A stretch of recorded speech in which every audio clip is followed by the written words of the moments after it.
The disease actually known as scleroderma is an autoimmune disease, which causes like the tightening of your skin or something.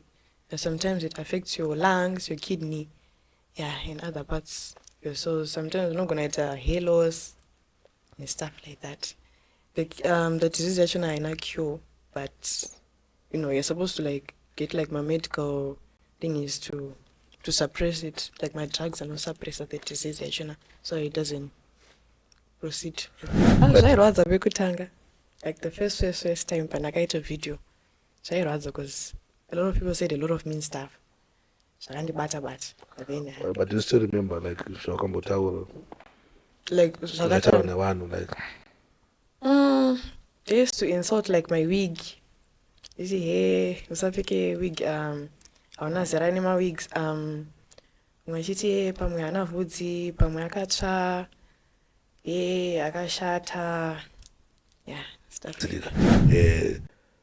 Thank you very much my sister nekuuya nokuti takambokutsvaga last time iyo makazotirasisa but nhasi makwanisa kusacrifice time yenyu mukasiya zvakandifanira muchiita kuti munge muinesu panapa muchidiscussa nesu nekusimbisawo vamwe nekutotisimbisawo nesuwo vose chakakosha muupenyu kuva kusimba nekuva neconfidence, especially pamati confidence pamapandafara singaiti because zvinhu zvake zvinongoita confidence vafana isusu panapa tata kugara panapa confidence kugara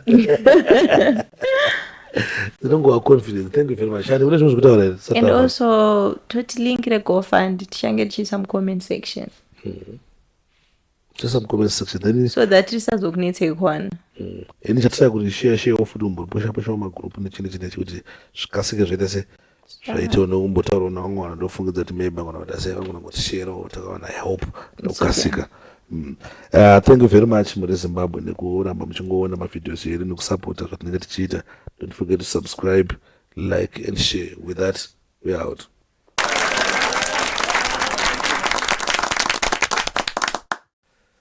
Right, muri Zimbabwe makadi and welcome back again panapa Uncensored patinokurukura nyaya dzakasiyana-siyana dzinenge dzichiitika tichitaura zvakasiyana-siyana zvetisangana zvizvarwa zveZimbabwe zvatisangana nazvo mastreets matinenge tiri tinouya nazvo panapa Uncensored. And like always ndinenge ndina Shandi anenge ine the biggest podcaster in Zimbabwe panapa.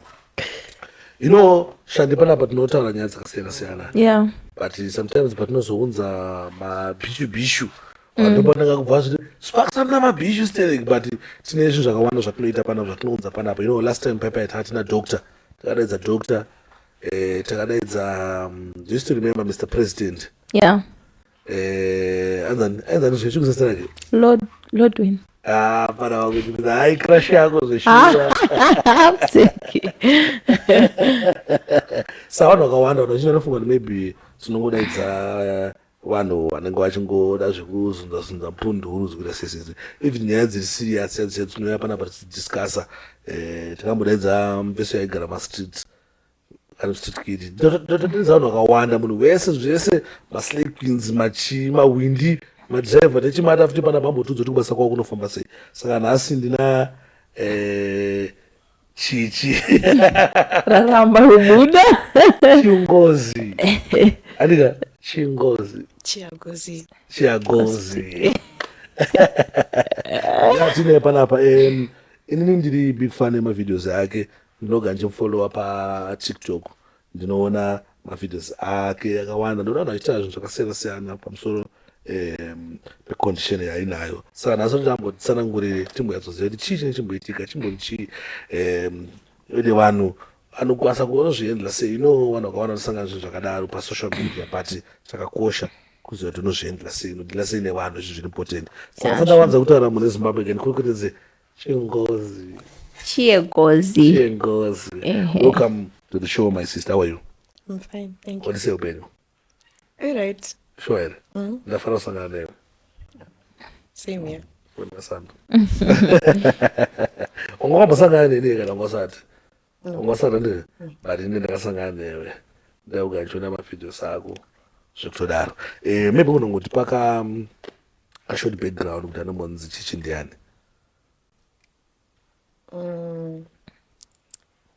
I don't know how I can like define myself, but I'm just a girl who does kufara.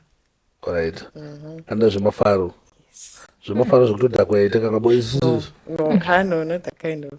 Yeah. Kungofara akanofanira kugara achiseka achiita sei. Yes. But hausi kuseka ndakuona kubva makusemba pakutora pangu. Wasiri kufara. Shana mumuna chifara ere munhu. Mamusati mamupa flow yekufara. Anga akakula down. Vanhu unongofara zvekufara. Alright. Ndinoona mavidhiosi ako ndinoona kuti une condition yayo inayo. Aminoti inonzi chii una kuti tsanangurirawo muri Zimbabwe yedu inonzi chii uyezve inorapika here inoda kurapwa sei kana chirapika ndakaona recently futi une GoFund yakuita se yakupusha atinge muri Zimbabwe vanokwanisa kuteerera nekutibatsirawo kuti tingabatsirike sei kuti tiri chiguo yedu. The disease actually known as Scleroderma is an autoimmune disease which causes like the tightening of your skin or something. And sometimes it affects your lungs, your kidney, and other parts. So sometimes you're not gonna get hair loss and stuff like that. The disease actually is not cure, but you're supposed to like get like my medical thing is to suppress it. Like my drugs are not suppress the disease actually, so it doesn't proceed. Right. Wakabarwa nazvo here kana kuti wabara nayo condition here kana kuti yakazouya nekukura? No, it wasn't like this. Yeah, I'm gonna like the year my mom died. I think I was like 11 or something. Right. Yeah. Size of makore mangana? 19. 19. Right. Saka drugs I know that inoita kuti ite sei idzikire skin ite sei zvinyatsofamba sei unochinzwa sei kana uchinge inenge chiita sei unongochitswinyiwa unongoita sei? Yeah, it's very itchy, especially manero.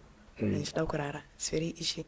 And the drugs, it stops the itchiness and then it makes the skin to be soft. Alright. It's kind of very hard. You won't be able to move like my joints or anything. No get already stiff because like it'll be too hard. Inotombosvika nguva yekuti you can't move your joints? For me it hasn't, because like no, there is Vaseline ever since the disease started. So okay. I haven't reached that stage. Right. Saka madhokta emuno mari kuti chii ari kuti unofanira kuita sei? I mean, I went to a couple of doctors. They're like, the thing actually is no cure. When I only put like my medications, then I decided to proceed to India because people are like, India, Coco, there's like money, they can cure anything, what. So nagaina go India, then I got like my medications. Yeah. Wakatomera kuindia? Apa saka unofanira kudzokera kuti? I'm supposed to go back 3 times. The first time for my drugs, second time again, then the third time bone marrow transplant. Right. Saka budget yekuenda kuIndia iwe uchizonoita zvinhu zvinokwana inenge yakaita sei, inenge yakawanda sei? I think like 4,000 is enough. Last time I think about 6 or 7,000 because like my tickets actually anga chipura. Transport. Saka unosvika umira kuclinic here kana unosvika kunotenga mishonga chete kana kufamasi wobva watodzoka unongochifambisa sei? Unosvika then wotomborana ma-tests again. Alright. And then to start from there kuti vanokupa like medications akaita sei. Alright. Saka ndikuona kuti this time une GoFund yekupusha. Last time ukashandisa mari yako yaungatsvaga iwe ukati makaita kuti GoFund. Makaita sei? No, that one was my uncle. My uncle sponsored it. Okay. Alright. Right. Ndinoona uri pasocial media unongoita zvinhu zvakasiyana-siyana. So how do you handle macomments anongoita nevanhu? Zvairwadza pekutanga. Like the first time pandakaita video. Zvairwadza because a lot of people said a lot of mean stuff. Zvakandibata. But do you still remember like zvawakambotaura? Like zvakataura nevanhu like they used to insult like my wig. You see, hey, usapfeke wig, hauna zera nemawigs, mwachiti pamwe hana vhudzi, pamwe akatsva, akashata, yeah, stuff like that. Okay, saka condition iyi ndo inopedza bvudzi. I can't say inopedza bvudzi because like most of the people andakaonaka they still have hair. Mino yangu kuti yakangopera sei. Okay. Yeah, pakaipa. I think social media social media is toxic shandi. Singaite. And to an extent yekuti takusimbisa takupa likes kuma keyboard warriors. Vanhu vasina zvekuita, vanhu vasina basa nemafeelings evanhu. Ndakaona video ranga ichitaura zvichienzisiyana nemawigi anenge akatsva nemvura inopisa. Ko chinokutadzai kubvunza munhu chii? Kana iwe uchiafodha mawigi, mutengere wigi unoti anoiramba here.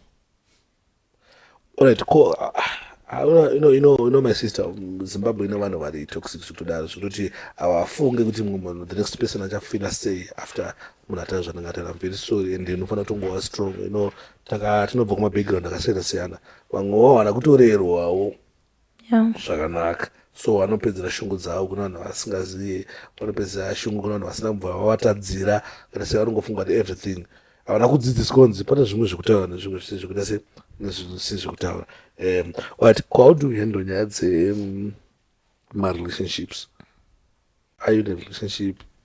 Like what kind of relationship? Like Okay, any kind of relationship. Even Being it a friends. relationship yekuti wasangana nevamwe. How do you mingle? How do both dambudziko rakatangwa na11 years unowana uchikoro.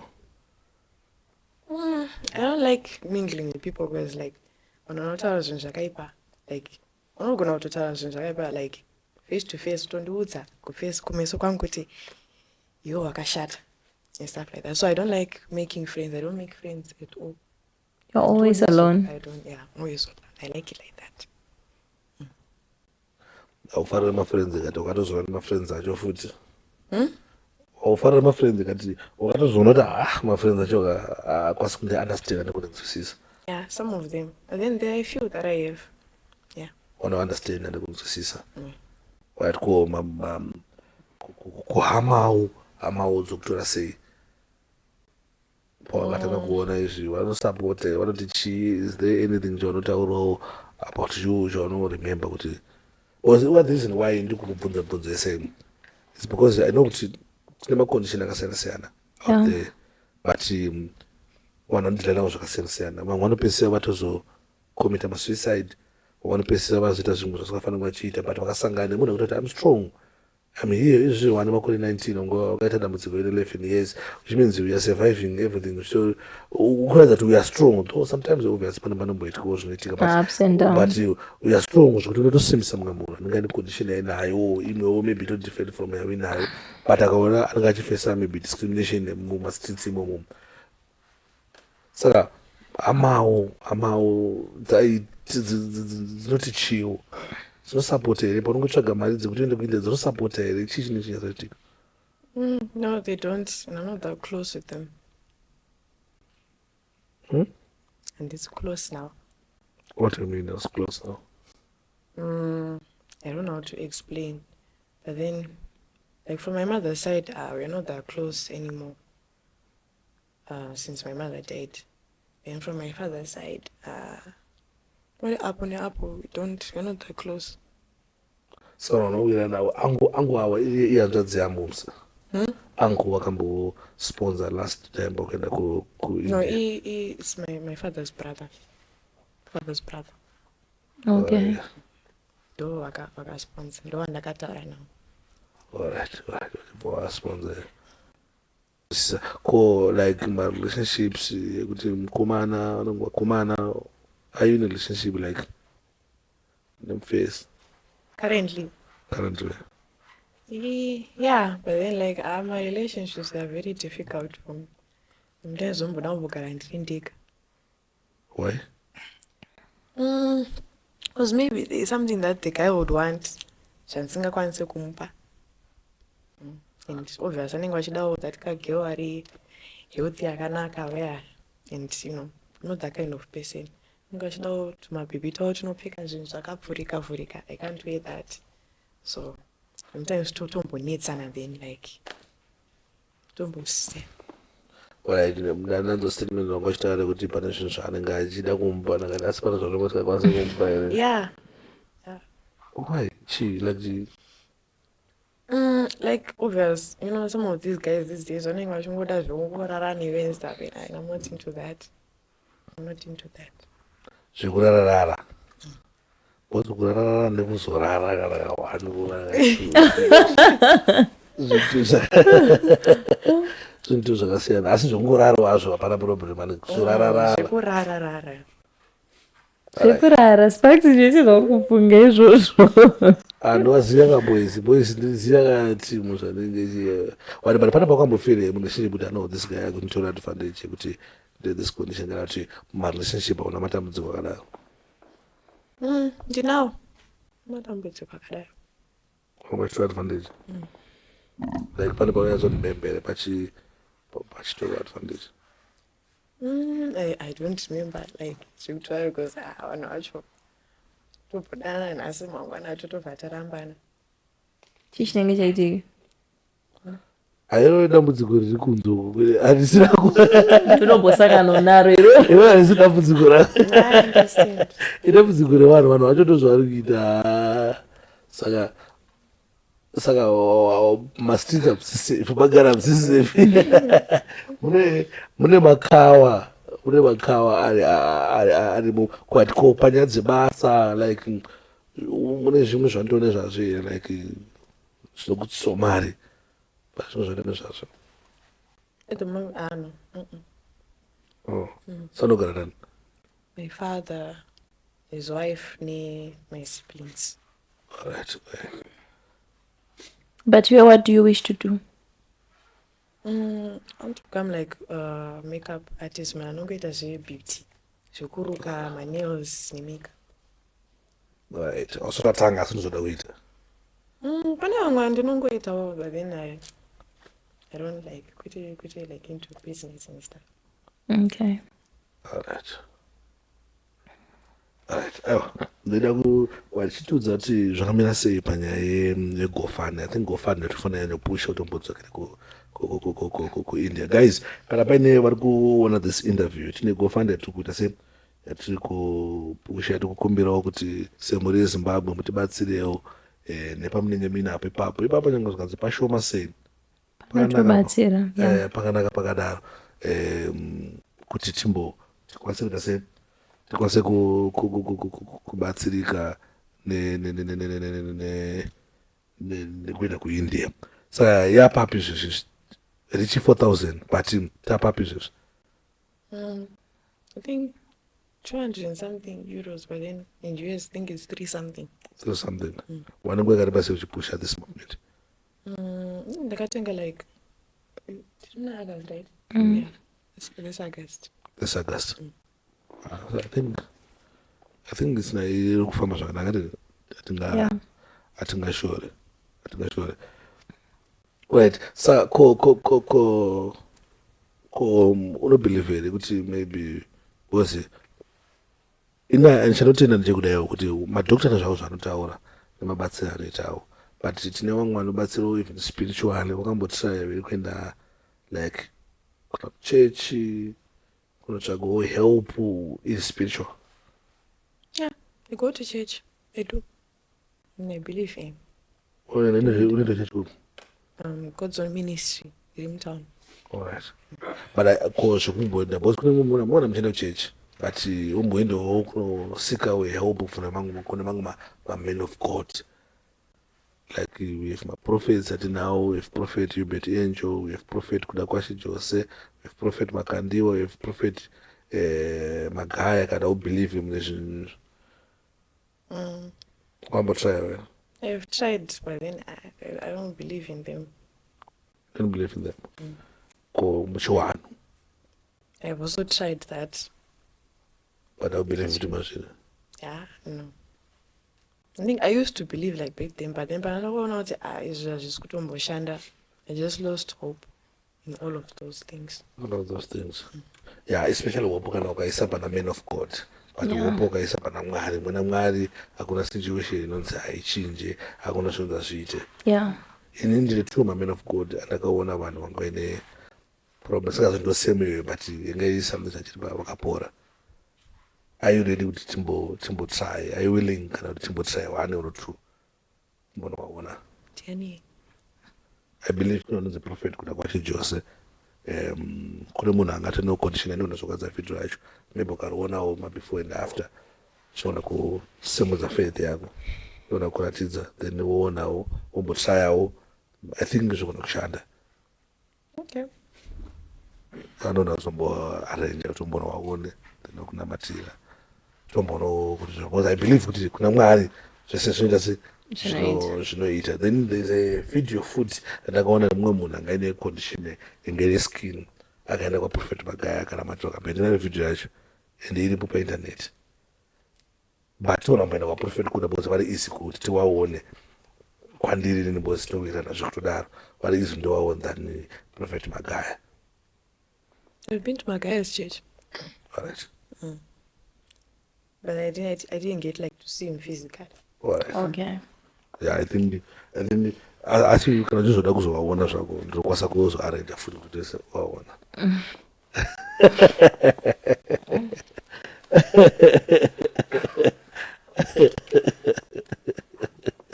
Alright. I mean une mamwe mawedzera ungade kuudzawo muri Zimbabwe masati this interview ikure but angoti vanhu vaone mapatsi akakosha ine pati yakanyanya kukosha ndegofundme kuti tikwanise kuwana mari kudzokera kuindia timonoone kuti tingaite sei. Ndangoti interview inoite short vanongoziva kuti then kuti vanokwanisa kuiona yese. Une mamwe mashoko aungade kuudzawo vamwe vanhu maybe vane same condition kana vane imwe condition but kusangana nekunzi wakashata wakadaiwa but wete kuti kushata zvaro usadhibisa tese totongonzwa takaneta tukatoshata tese tinongo muZimbabwe muno mungotukana hapuseke kushata sometimes because ndida kubvunza mubvunzo inozvo ndakaona zvinoitika futi ndaitaura nachipo Muchegwa mwana chimuziya anoimba so anofamba newheelchair so. I think I've heard of it, but I've never seen him. Alright. Ndichiti pana zvimwe zvinhu zvekuti tinogona kuzvitaura tega but not kuti tikureva izvozvo. I think unofanira kuti ugone kuzopesanisa munhu ari kunyomba nemunhu anongotaura just kungotaurana kwatinongoita because isu tinongotukwawo afanira izvizvi gayo zvine ndakatorwa kasmart kangu ndakatofuma makuseni ndatogeza izya vanonzwa machiti sparks augezi you understand ndo social media uona munhu anongotaura zvaanoda ndomeka sure ndotosvikawo padeni naneta mana ndisingatimbe ka undodikitira totosvikawo ndotorwa kabhavhu but still unonzwa machiti akomana gesai arikuona message saka social media the reason why ndakupa example iyi ndeyekuti pana zvimwe zvotaura nevanhu but not kuti vari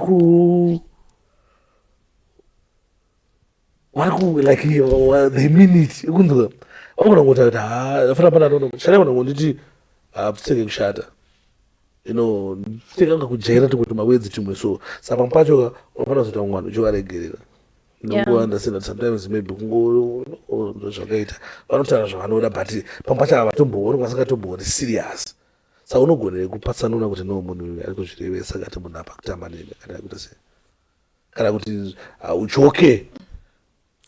I ndinochoka sometimes and then some of them anoramba vari persistent zvipisa zvakuboa ndozvinopoa sometimes anongosekawo but then zvimwe zvacho zvinorwadza.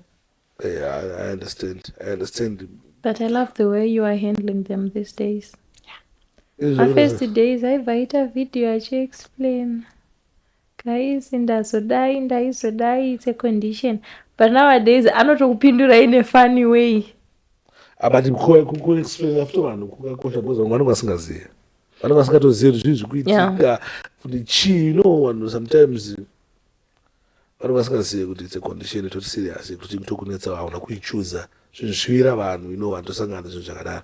amene ndimungene mashoko amungade kuudzwa here vamwe vanhu vari kusangana. All I can say is just don't give up. And then wakaku insult or you should fight back. Such vanhu. You should be confident in yourself. 4. Thank you. 4. Right. Munhu weZimbabwe ka chemo chedu chihombe ndechekuti gofund yedu ifamba unosheyawo nevamwe ungazoti washaya mari woshayawo kusheya tadzowo kusheya unoda ngosinako mari izvezvi but wakasheyawo nevamwe vanhu pamwe maybe pa 1 2 3 4 5 vanonge vachikufollowa vanogona nga vachiita se vaine mari yekuti vaite se vakwazotibatsira pagofundme yati kupusha kuti musikana aende kuindia anotsvage kubatsira gone kubatsirika.